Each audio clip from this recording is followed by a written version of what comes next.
Okay, well, the sun came up on Sunday and we came to work and got back to work and had some good meetings with our guys.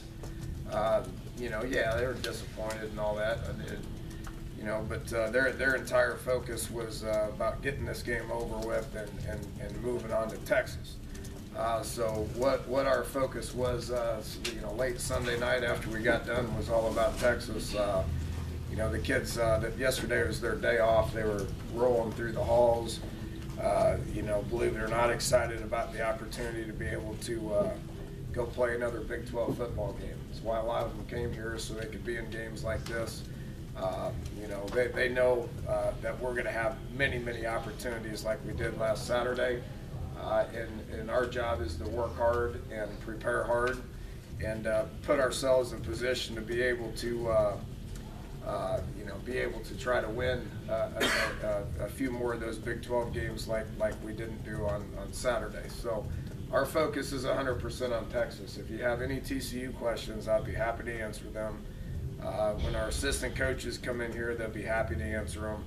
I would ask if, and the players are going to abide by this, that they're not interested in talking about TCU. They have completely moved on, and everything that they've been thinking about and everything that they've been focused on is about the University of Texas and moving on to Game 10. So all those questions need to be directed to me or a couple of the assistant coaches. The last two games that we've been in with Texas been pretty exciting. 48-45 in Austin that we won last year. Let one slip away from us, 47-40. So have no reason to think that this game is going to be any different than those games. Just like TCU, the last three games have came down to the last play of the game. That's exciting Big 12 football. We are really excited to be a part of the Big 12. We are incredibly excited to be relevant in college football and have opportunities to play against such great programs. We're no different than them. We feel like we're a great program. We feel like we're a great team. And we look forward to the next opportunity to be able to go out there and play. Going to be a great road game. We've played well on the road this year. We anticipate playing on the road again this year and look forward to the opportunity against Texas. A few notes on the Longhorns. Charlie Strong, very familiar with him, obviously. Had West Virginia, and when he was at Louisville, obviously had several different competitive battles. We were competitively trying to get into the Big 12. Since then, obviously, he's moved on to the Big 12 at the University of Texas. So we're pretty familiar with how he runs his program. Very disciplined, no nonsense guy. Got a ton of respect for that. Got a ton of respect for his past and what he's done defensively as one of the best defensive minds in college football. You can see the improvement that has existed from Game 1 to Game 9, and you can see it on all three sides of the ball. Defensively, they're good. They have good players. Their schemes are tricky. They do a lot of different things on the front, a lot of different things in coverage. Their D-line is big and physical. They do a great job stopping the run. They got active linebackers that seems like they've been there for a decade. The Edmond kid and the Hicks kid seems like they've been there forever. Got good quality corners. Will be challenging for us to get things going offensively. Their offense, again, has improved. The Swoops kid is a big physical quarterback that is hard to get on the ground. They will use him in the run game some, and then the thing that he's really improved on is getting the ball downfield to a couple of their receivers. This Harris kid came out of nowhere and almost has 1,000 yards on the year. Big physical guy that has started to emerge. Shipley, another Shipley, another senior Shipley, which is known that family for a very long time, is a good quality a receiver as well. their backs are what really kind of make them go. The same guys that were with them that played against us last year, Brown and Gray, 28 and 32, big physical guys that are hard to get on the ground. So I would anticipate that they're going to try to control the ball, try to wear us down, run the ball a good bit, and then when we have to commit to the run, they're going to try to long ball us, which is what they've done here, and they've been getting better at it. Special teams very solid. You know, anytime you got a lot of good players and quality depth, you're going to be good on special teams. Their returners are guys that are interesting. They've done a lot of different kickoff return guys. All seem to be about the same. Their punt returner, Shipley, is a good player. Like we said, their kickoff guy boots everything into the end zone. So, you know, very, very solid in special teams as well. So, very good quality team that's improving on a week-to-week basis. We're going to have our work cut out for us. I think our guys are going to be in the appropriate frame of mind to prepare hard for this game, to be able to go play a good Big 12 football game. So with that, we'll take some questions. How do you get Clint, either practice, film work, or meetings to be more comfortable, not so incredibly uncomfortable, in your words? Well, you know, Clint's doing I don't view him as being uncomfortable playing the game. I think he's very comfortable playing the game. I think he's very aware of his surroundings. In the run game, I think he's doing a fantastic job getting us into the appropriate play. I give TCU a bunch of credit for what they did defensively. Gary's one of the best defensive coordinators in college football. They did a good job of taking away our run-pass stuff. You know, we were forced to throw the ball with progressions that we haven't had to do as much of that this year, and unfortunately for us, TCU is probably as good as I've ever seen at covering progressions, reading routes and jumping routes. They did a heck of a job with that, which forces Clint to stay in the pocket a little bit longer than we've had to. And then there's the problem of their pass rush being really, really good. So, you know, I give TCU a lot of credit for that. I think Clint is incredibly comfortable with what we're asking him to do, and I think he's doing a fantastic job of doing the things that we're asking him to do. I got to coach our guys better to execute the things that we're asking them to execute. Dana, schematically, is Texas the same as Louisville, or is he doing different things? You know, we did glance at the tape from 3 years ago, 4 years ago, a decade ago, whenever it was out here, right? We were a little different offensively, so they were a little different defensively. It's kind of the same stuff. We've been doing the same stuff, but you know, how they're going to attack us is going to probably be a little bit more of a result of us being a little bit different. You know, that was back when I forgot. I didn't know how to run the ball as well as we do now. So it's the same stuff. He's been doing. You know, he's been a 3-3 guy for a long time. They're doing a lot of 4-down stuff now. That's the mixture in the fronts that they're doing that they did do out here 4 years ago, but just a little bit different variety. You mentioned tricky. Are you talking about things they do up front, twisting, things like that? Who's that? Texas. Strong, defensively. Tricky. You mentioned they were tricky. I thought you said trick it, and I was not following you whatsoever. They just, the different fronts, they go 3-down, 4-down.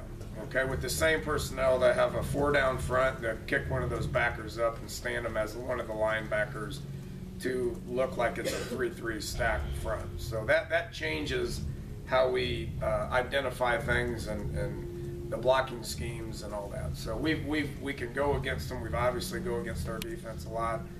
We go against 4-down fronts like we did last week. It's just a matter of ID in the front. Tyler Orlowski does a great job of that. I mean, he's a very, very smart kid that can ID the fronts and get us pointed in the right direction. No offensive players spoke after the game, and they won't speak about it again today. Is that a game that 5 turnovers they just need to kind of forget? Is that kind of the message now? Yeah, and that's what we talked about after the game. I mean, I said it, and I don't regret saying that the fourth quarter is unacceptable. I got to do a better job of getting us in the right play. I got to do a better job of getting us to execute what we're asking them to execute. Do you believe they got the pass rush because of scheme stuff, because they out-talented you up front, or your offensive line had a bad game, and do you plan any changes up front? No, not at all. I think our guys up front did a good job. Our plan was to run the ball. TCU, is one of the best pass defensive teams in college football. They're just really good at it. Their staff has been together for 15 years. They do a great job of reading routes. Their pass rush is good. We went into the game knowing that we needed to run the ball right at them as much as we possibly can. I think we did a very good job of that in the first half. I thought we did an acceptable job in the third quarter. I thought we did a very poor job in the fourth quarter when it counted. But that was part of our game plan for a reason. The pass rush is something that we knew they were good at. And we got to work hard on that this week to get a little bit better at it. It's the second game in a row where defenses have taken Kevin Wright away from you guys. 2 weeks ago, you were able to kind of compensate, find other people to step up and do it. It seemed like this week, without him, the pass game really suffered. Well, again, it goes back to who our opponent is. We're talking about a team that's a top 5 team that's known as one of the best defensive football teams with the best defensive coaches in college football. I don't know what else you want me to say. They're good. Our opponent has something to do with that.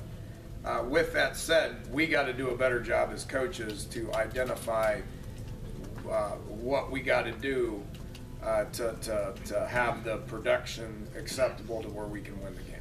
And that's my job, and we're working hard on that this week. No concerns offensively that two defenses in a row have taken away White? Well, yeah, it's one of our better players. That's why I said, yes, we're going to do a good job as coaches this week of trying to identify ways to be able to be creative to get him involved in other ways. We attempted 3 or 4 passes to him downfield. They have a 4-year starter at corner. That was pretty good. Oklahoma State had a 3-year starter at corner. That's pretty good. Those 2 players are good players. I give them a bunch of credit, and they put the safety over the top of them. That's a bad way to try to get him the ball downfield. We got to do a better job of doing other things to get him involved. I take full responsibility for that. Dan, not to harp on that, is that the way teams have naturally played defense before that, or is that a quote-unquote Kevin White plan that you expect to see the rest of the way? Justin Blackman was a pretty good player. Yeah, Michael Crabtree is a pretty good player. Stephen Baylor is a pretty good player. So we'll figure out ways. We'll figure out ways to be able to get him involved. All right, then the follow-up there would be you have a pretty good balance of seeing that look and running and being effective too, but you also want to get him in. Can you describe how you manage that and not force something, but maybe not do exactly what they want you to do? Does that make sense? Not really. Okay. When people do that, I mean, we know what they're doing defensively. We're going to continue to come up with ways of being able to attack defenses, and we got to do a better job of calling the appropriate plays in the appropriate situations. I take full responsibility for that, and we have to execute the calls that are made. It'd be a good idea to hang on to the football as well. Speaking thereof, I asked Shannon after the game whether Shell and Smallwood disappeared from the game pretty much because of the fumbles, and he said that he wasn't the guy to ask on that, so I'll ask you. We got the luxury of having 4 backs that can play. We need those guys to hang on to the ball. I thought our O-line did a great job at executing the game plan in the running game. We went right at them, and TCU is really hard to go right at, and we had a lot of success early as far as doing that. When we get these guys out in the open, we got to make things happen. So our success because of what defenses are doing against us, because of the 2 guys on the outside, put the backs in position to be able to make a difference. And we need those guys to make a difference, and I know they can. I've seen them do it. When I don't see them do it, then that's when we put other people in there to see if they can do it. Danny, Another snap from Tyler that seemed to catch Clint by surprise. Was that the same as the first one? I think was in the Alabama game. Is it the same thing? No, we've had 2 snap issues this year. The first one was just a bad snap. It went. Oh, right. It went up here, you know. So it was just a bad snap. But obviously, I think Tyler's done a great job with the snaps. If you watch every game, you know that what we were dealing with last year. I mean, snaps are all over the place, and that makes it hard to execute anything. Tyler's done a great job with the snaps. That was a communication error that, you know, it was bad. It didn't look good. It is a communication error. It's something that can obviously be fixed. Danny, going back to the offensive line, you mentioned they did really well early, going right at him, and it kind of fell off in the fourth quarter, and you were kind of disappointed. Is that depth again coming up as an issue? And pretty much these 5 starters go the whole game and they get tired, or is that just TCU outplayed us in the fourth quarter? Well, yeah. I mean, I think our line's in good shape. And I think they're in great shape. I think they're doing a good job. I didn't view it as a problem against Oklahoma State in the second half when we took control of the game. I didn't view it as a problem against Texas Tech, where we scored 17 points in the fourth quarter and took control of that game. I think the quality of the opponent was pretty good, and I, you know, again, you know, I didn't do a very good job. I didn't motivate them good enough. I didn't call the appropriate plays. We didn't get it done in the fourth quarter. I take responsibility for it. But at some point there is an execution element too, right? I mean, you didn't fumble the ball, you didn't throw the interception. There's an execution element to it that I got to get them to execute better in critical situations. And again, against a really good football team, against a really good defensive-minded football team that is really good on defense, we did pretty good in certain areas of the game. We got some work to do this week in order to be able to get some things corrected to be able to win this game this week. You know, Mulder is the guy who came in here in January. It's just a matter of him, you know, getting comfortable in the system to where he's able to. First-year player. First-year player. He's doing good. He's starting to make a difference. Shaq Riddick, first-year player, is starting to make a difference. Drayvon Henry, first-year player, is starting to make a difference. You know, I think one of the things that we've done defensively is we got a lot of guys that have experience that it means a lot to them, and then we're able to add some guys like that are athletic, that are really athletic, and that are making our overall athleticism defensively better. And despite the one breakdown on defense on the long pass play, the game, it seemed to me that this might have been maybe your best defensive game, and certainly hardest hitting game. Would you go along with that? And also, would you address the play Chestnut made, how good a play that was? Yeah, I can't say enough of our defense. I mean, they played great. I mean, Tony Gibson's doing a wonderful job. Our guys are buying into it, playing fast, playing physical.